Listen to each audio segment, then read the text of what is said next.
안녕하세요. 2023년 10월 8일 시행된 제110회 전산세무 1급 이론시험 해설 강의를 시작하도록 하겠습니다. 110회 출제 경향 분석을 보시면 어렵게 나온 문제가 한 문제 있었고 나머지는 중난이도 또는 하난이도였습니다. 재무회계 1번부터 5번까지 1번 재무제표 작성과 표시의 일반 원칙 쉬운 문제였어요. 전산회계 1급 또는 전산회계 2급에서나 출제될 난이도 아주 쉬운 문제였고요. 2번 무형자산도 쉬운 문제, 3번 퇴직급여 및 퇴직연금의 회계 처리, 4번 사채, 과거 기출문제와 유사하게 출제가 되었습니다. 5번 자본 조정 항목인 것은 실무 프로그램 중에 계정 과목 및 적요 등록 메뉴 검색을 통해서 풀 수 있는 쉬운 문제죠. 원가회계 6번부터 10번까지 원가의 분류 2문제, 원가의 흐름 2문제, 표준 원가 계산에서 한 문제가 출제가 되었습니다. 원가의 분류는 원가 행태에 따른 분류, 또 의사결정 관련성에 따른 분류 뭐가 있다? 그렇죠. 매물원가와 기회원가, 금액 찾는 문제의 난이도 중 또는 하였습니다. 원가의 흐름, 간단한 계산 문제예요. 직접 재료원가 찾는 문제, 기말 제품 재고액 찾는 문제, 난이도 중. 표준원가 계산도 과거에 기출된 적이 있었던 쉬운 문제였습니다. 세법, 부가가치세법이 3문제나 출제되었죠. 소득세법 1문제, 법인세법 1문제, 특이하게 부가세법이 3문제나 출제가 되었는데 비교적 난이도는 쉽게 나왔어요. 과세 대상 아닌 것은 난이도 하, 부가치세 총칙 난이도 하, 대손세 공제 난이도 중 과거 기출문제와 유사하게 출제가 되었습니다. 소득세법 중에 중요한 게 근로소득, 여기에서 또 중요한 게 과세인지 비과세인지 구분하는 문제의 난이도 중. 법인세법에서 세무 조정은 2가지예요. 결산 조정사항과 신고 조정사항 비교하는 문제, 약간 까다롭게 출제가 되었습니다. 1번부터 문제를 풀도록 하겠습니다. 다음 중 재무제표 작성과 표시의 일반 원칙에 대한 올바른 설명이 아닌 것은 재무제표의 작성과 표시에 대한 책임은 누구한테 있다? 대주주, 회계감사인, 회계 담당자 아니에요. 경영진에게 있는 거죠. 따라서 답은 1번. 보자마자 바로 풀 수 있는 쉬운 문제였어요. 2번. 기업을 청산하거나 경영활동을 중단할 의도가 있지 않는 한 일반적으로 계속 기업을 전제로 재무제표 작성하는 거죠. 재무제표 작성에 기본 가정이 뭐가 있다? 개, 기가 있다. 먼저 개는 계속 기업의 가정, 기는 기간별 보고의 가정, 여기 기는 기업 실체 가정이죠. 맞아요. 세 번째, 중요한 항목은 재무제표 본문이나 주석에 그 내용이 잘 나타나도록 구분 표시해야 합니다. 중요한 건 정보 이용자 의사결정에 영향 미치는 게 중요한 거고, 중요한 건 당연히 이렇게 구분 표시해야 합니다. 네 번째, 기간별 비교 가능성을 제고하기 위해서, 높이기 위해서 전기 재무제표의 모든 계량 정보, 숫자로 표시할 수 있는 모든 정보는 단기와 비교하는 형식으로 표시하는 거죠. 비교, 비계량 정보는 중요한 경우 주석으로 공시하시면 됩니다. 2번, 다음 중 무형 자산에 대한 설명으로 틀린 것은 1번, 교환으로 무형 자산을 취득하는 경우 교환으로 제공한 자산의 공정가치로 무형 자산의 원가를 측정하는 겁니다. 맞죠? 2번, 무형 자산의 상각기간, 관계법령이나 계약에 정해진 경우를 제외하고는 몇 년을 초과할 수 없다. 그렇죠. 20년을 초과할 수 없고요. 3번, 무형 자산의 합리적인 상각 방법을 정할 수 없는 경우에는 무슨 법? 정률법이 아니고 가장 쉬운 정해법을 사용하는 겁니다. 실무 담당자의 편의를 고려하여 가장 쉬운 정해법을 사용하는 거죠. 틀린 것 3번 쉬운 문제였어요. 네 번째, 자산의 원가를 신뢰성 있게 측정할 수 있고 미래 경제적 효익이 기업에 유입될 가능성이 그냥 높은 게 아니에요. 그냥 높은 게 확률적으로 50%, 매우 높은 건 확률적으로 한 80% 이상 되는 거, 매우가 들어가야 되죠. 매우 높다면 무형 자산 인식한다. 인식 요건이 보기 4번이 됩니다. 옳은 설명.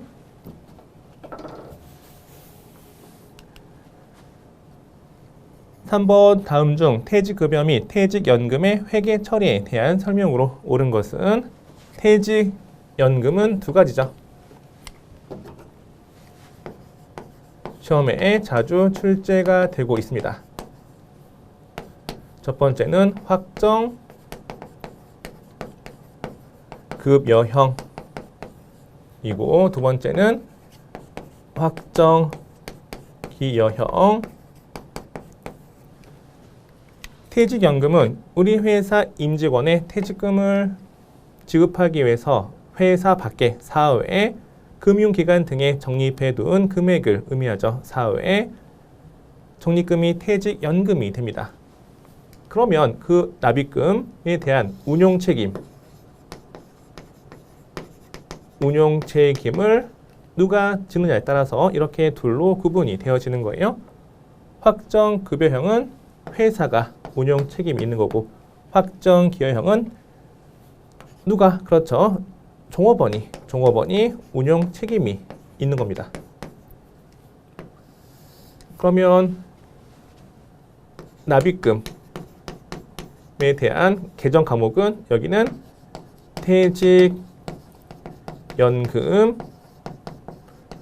운용자산이 되고 여기는 납입했을 때 퇴직금을 지급한 것으로 의제가 되기 때문에 퇴직급여 처리하시면 됩니다. 운용수익은 여기도 자동, 여기가 똑같죠. 퇴직연금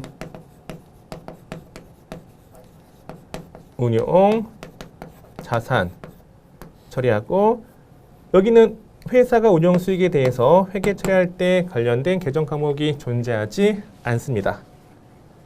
1번 확정기여형 퇴직연금 제도에서 운용되는 자산은 기업이 직접 보유하고 있는 것으로 보아 회계 처리한다.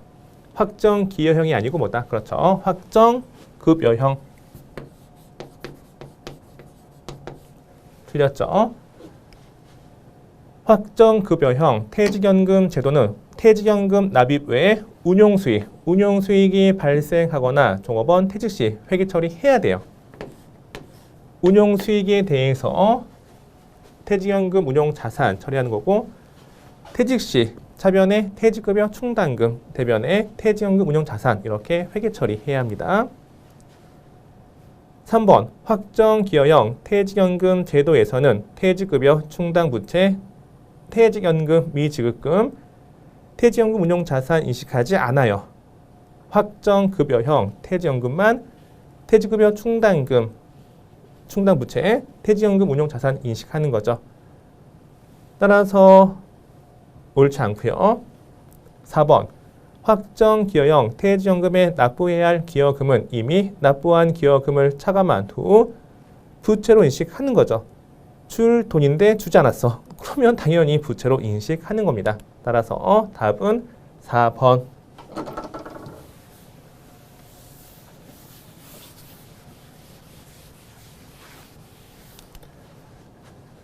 문제 4번을 보겠습니다. 주 캉캉은 아래 조건으로 사채를 발행하였다. 다음 중 사채 발행 방법 및 장부가액, 상가액, 환입액, 이자 비용의 변동으로 올바른 것은 단 사채 이자는 유효이자율법에 따라 상각 및 환입한다. 발행일자 2023년 1월 1일, 이자는 매년 말 지급이 되고 있죠. 액면 가액 500만 원, 표시 이자율 또는 액면 이자율 8%, 만기 3년 유효 이자율 연 10%. 우리 회사가 지급하기로 한 이자가 8%. 우리 회사가 발행한 사채 말고 다른 사채 샀을 때 투자자 입장에서 받을 수 있는 이자율이 10%가 되는 거죠. 그러면 우리 회사가 사채를 발행하면서 자금을 조달하면서 나보다 남이 돈을 더 많이 준다.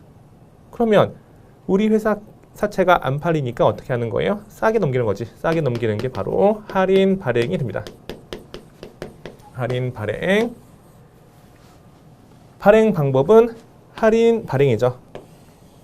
장부가액 낮은 금액으로 발행이 됐기 때문에 액면 금액으로 가려면 장부가액은 시간이 경감에 따라서 매년 증가하죠. 이렇게 매년 증가하고요. 발행 가액과 액면 가액의 차이가 사채 할인 발행 차금인데 이 사채 할인 발행 차금의 상가액은 시간이 경과하면서 매년 그렇죠 증가하죠. 사채 할증 발행이던 사채 할인 발행이던 상가액은 매년 증가한다. 수업 시간에 정말 강조 많이 했어요. 장부 가액의 유효 이자를 곱해서 이자 비용이 계산이 되기 때문에 이 금액이 매년 증가하면 당연히 이자 비용도 매년 증가합니다. 따라서 답은 2번이죠.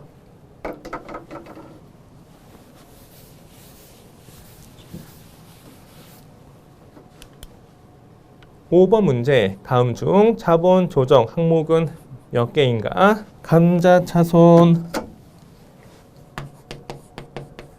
자본 조정 해외 사업 환산 이익이죠. 여기는 기타 보갈 손익 누계액 매도 가능증권 평가 손실도 기타 포괄 손익 누계액 미처리 결손금 여기는 이익잉여금이죠. 이익잉여금 감자 차익은 자본 잉여금 주식 할인 발행 차금은 자본 조정 자기 주식 처분 손실 자본 조정 자기 주식 자본 조정에 해당합니다. 자본 조정만 이렇게 동그라미 하면 몇 개다? 4개. 답은 4번이죠.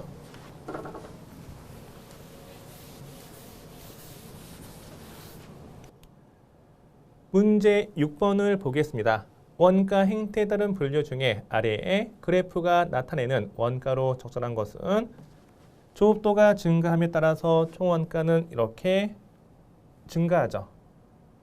또 조업도가 증가함에 따라서 타이당 원가는 일정이에요. 해당 원가가 뭐다? 변동 원가가 됩니다. 대표적인 변동 원가가 뭐가 있다? 그렇죠. 직접 재료 원가, 직접 노무 원가, 또 변동 제조 간접 원가가 있어요. 따라서 답은 1번이죠. 기장치의 감가상각비, 임차료, 공장 건물의 보험료 2번, 3번, 4번은 다 뭐다? 그렇죠. 고정비, 고정 원가가 됩니다. 문제 6번의 답은 1번, 7번. 주태화의 원가 관련 자료가 아래와 같을 때 직접 재료 원가는 얼마인가? 여기는 제공품과 제품이 나와 있기 때문에 T자를 2개 그린 다음에 문제를 풀도록 하겠습니다. 왼쪽에 제공품, 기초 제공품, 직접 재료비, 직접 노무비, 제조 간접비, 단기 제품, 제조 원가 기말 제공품. 여기는 제품이죠. 기초 제품, 여기가 단기 제품, 제조 원가, 제품 매출 원가, 기말 제품 재고액이 됩니다. 기초 원가는 직접 재료비 더하기 직접 의무비, 여기가 기초 원가예요. 가공 원가는 직접 의무비 더하기 제조 간접비, 여기가 가공 원가가 됩니다. 기말 제공품 25만 원, 빈칸 채우기 잘 하시면 됩니다. 기초 제공품 10만 원. 매출액은 200만 원으로 매출 총 이익률이 20%. 그러면 매출 원가율은 100% 마이너스 매출 총 이익률이 되기 때문에 매출 원가율은 80%가 되는 거죠. 이 매출 원가는 매출액 곱하기 매출 원가율에 의해서 계산이 됩니다. 매출액이 200만 원이고 매출 원가율은 소수로 표시하면 0.8이므로 여기는 160이 되겠죠. 기초 제품과 기말 제품은 없는 것으로 한다. 여기 0이고 여기 0이 됩니다. 단기 제품 제조 원가 160만 원이고 여기도 160만 원이 되는 거죠. 제공품 대변 합계가 185만 원이기 때문에 여기도 185만 원, 기초 제공품이 10만 원. 그러면 단기 총 제조 원가, 직접 재료비 더하기 직접 노무비 더하기 제조 간접비, 단기 총 제조 원가가 얼마다? 175만 원. 문제는 직접 재료 원가 여기를 물어봤기 때문에 175만 원에서 가공 원가 이 금액을 빼면 돼요. 따라서 답은 175만 원 마이너스 120만 원 하니까 55만 원이 됩니다. 2번이에요.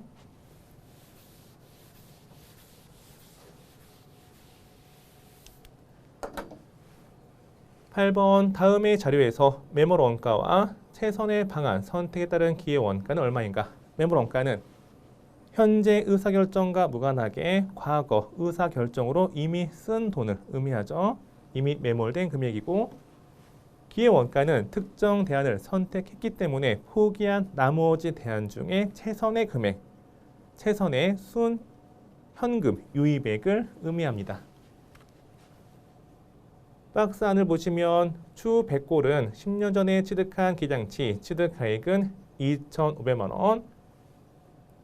기장치의 노후화를 경쟁력 저하의 원인으로 판단하고 아래와 같은 처리 방안을 고려하고 있습니다. 현재 의사결정은 이 기장치를 소프트웨어만 변경할 것인지 장비까지 변경할 것인지 아니면 그대로 사용할 것인지 이러한 의사결정 하려고 하는 거예요. 순 현금 유입액을 볼게요. 순 현금 유입액은 기대 현금 유입 마이너스 기대 현금 유출을 빼시면 됩니다. 그럼 여기는 1,000만 원이 되겠죠? 3,000만 원.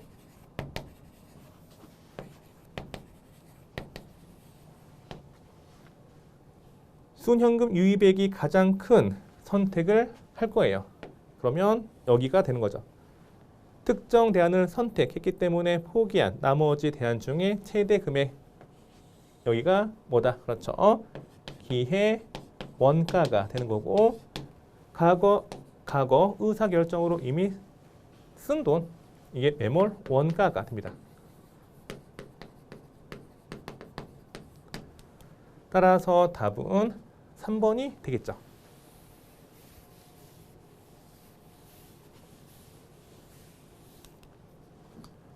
10번 아래의 자료를 이용하여 기말 제품 재고액을 구하면 얼마인가?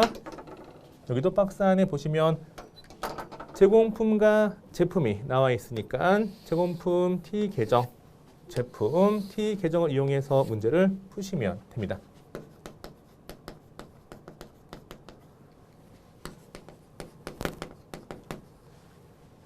기초 대비 기말 제공품 재고 감소액이 50만 원. 그러면 기초 재고가 기말보다 50만 원 더 많다는 뜻이죠. 둘 중에 적은 것을 0으로 둔다면 이 차이는 얼마다? 50만 원. 기초 제공품이 50이고 기말 제공품은 0이 됩니다. 단기 발생 총 제조 원가 여기죠. 직접 재료비 더하기 직접 노무비 더하기 제조 간접비 여기가 150만 원. 제공품 차변 합계가 200만 원. 단기 제품 제조 원가 200만 원이 됩니다. 이 금액이 이렇게 넘어갈 거예요. 전기 기말 제품 재고액은 단기 기초 제품 재고액이 되는 거죠. 기초 제품 재고액이 40만 원. 단기 제품 매출 원가가 180만 원. 그러면 기말 제품 재고액은 240에서 180을 빼니까 얼마다? 그렇죠. 60만 원. 이 금액이 답이 됩니다.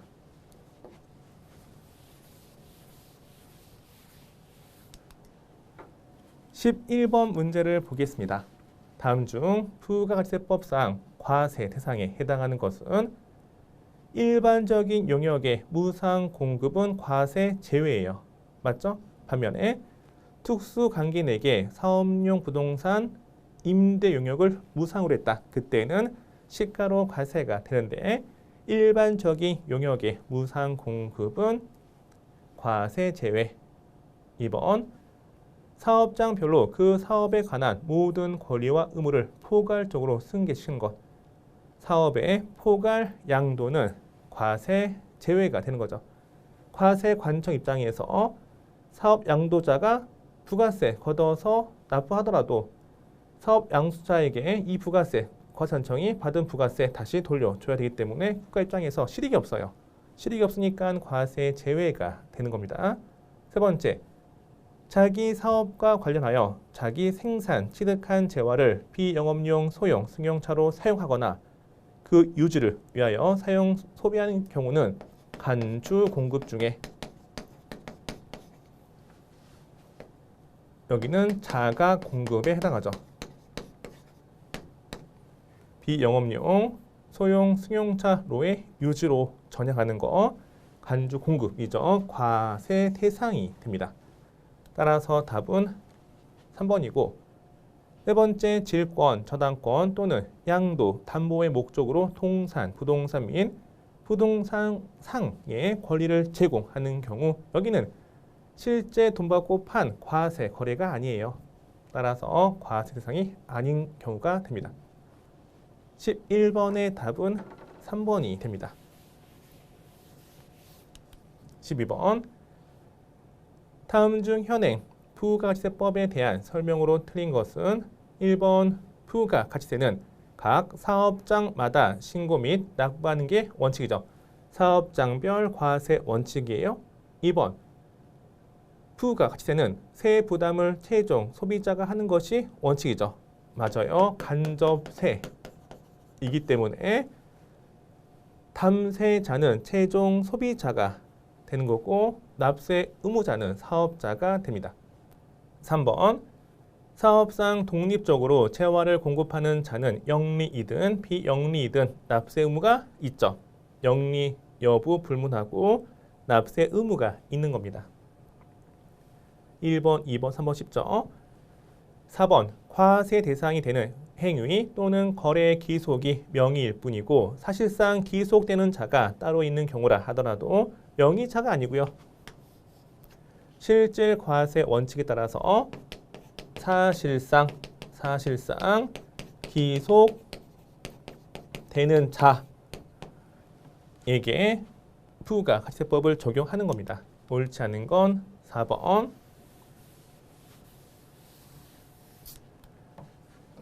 13번을 보겠습니다. 다음 중 부가가치세법상 대손세액 공제에 대한 설명으로 틀린 것은 1번 대손세액 공제는 그 대손이 확정된 날이 속하는 과세 기간에 매출세액에서 공제하는 겁니다. 맞죠?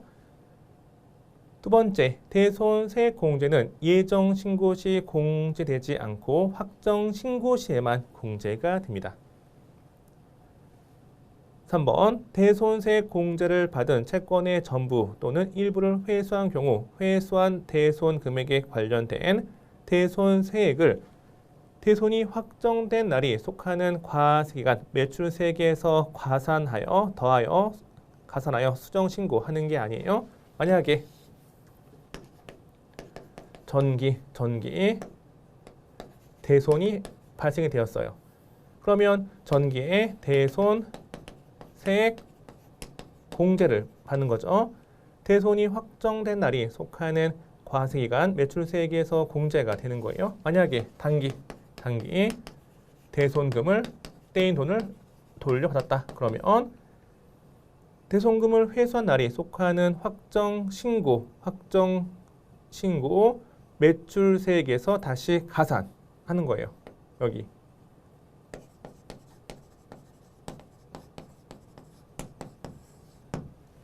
따라서 여기는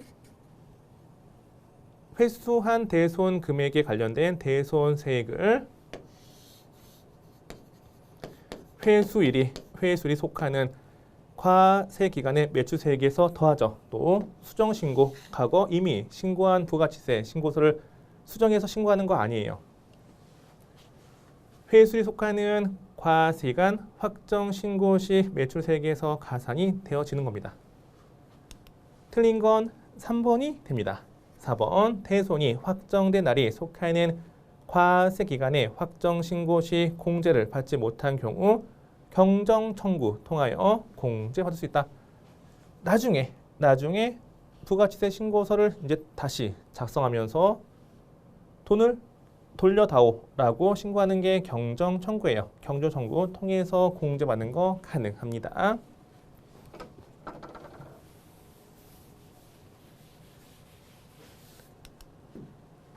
14번 문제, 다음 중 소득세법상 비과세, 근로소득에 해당하지 않는 것은 보기 1번, 근로자 또는 그 배우자의 출산이나 6세 이하 자녀의 보육과 관련하여 사용자, 회사로부터 받는 급여로서 월 20만 원이 아니고 얼마예요? 그렇죠.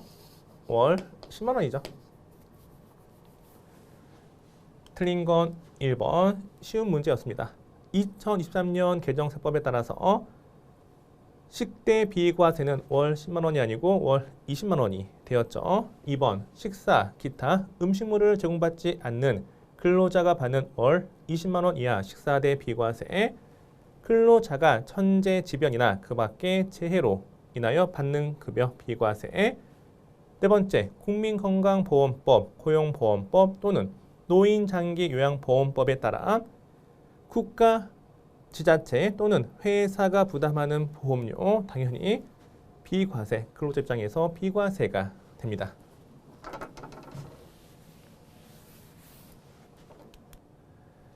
(15번) 다음 중 법인세법상 결산 시 비용으로 계상하지 않았더라도 반드시 손금에 산입하여야 하는 것은 뭐다?